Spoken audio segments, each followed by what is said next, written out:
ஒரு விடுமுறை தினத்தன்று விடிந்து வெகு நேரம் ஆகிவிட்டது. இன்னும் படுக்கையிலே இருந்தது ஒரு 5 வயது குழந்தை.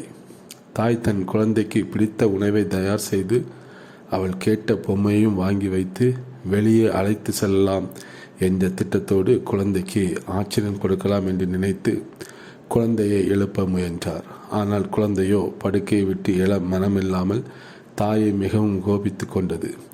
சற்று நேரம் பொறுமையாக இருந்த தாய் குழந்தையின் பிடிவாதத்தை பார்த்து கோபமடைந்து, படுக்கையிலேயே நினைத்ததை சாதிக்க முடியாது, நீ இருக்கும் நிலையை விட்டு எழுந்து வர வேண்டும், அப்பொழுதுதான் நான் உனக்கு வைத்திருக்கும் நல்ல திட்டத்தை புரிந்து அனுபவிக்க முடியும் என்றார்.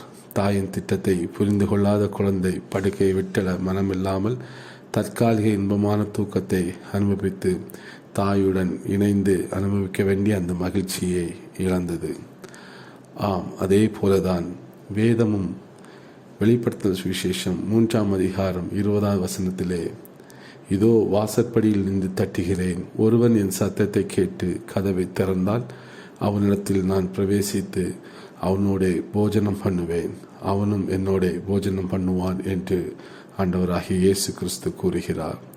நாம் இந்த உலகத்தினுடைய இந்த சிற்றின்பத்தை பார்த்து அதன் பின்பு போய்விடாமல் ஆண்டவருடைய சத்தத்தை கேட்டு இன்றைக்கு அவர் வைத்திருக்கும் அந்த சந்தோஷமான வாழ்க்கைக்கு பிரவேசிக்க இன்று அந்த சத்தத்தை கேட்டு கதவை திறந்தால் ஒரு மகிழ்ச்சியான வாழ்க்கையை ஆண்டவர் தர சித்தமாக இருக்கிறார்.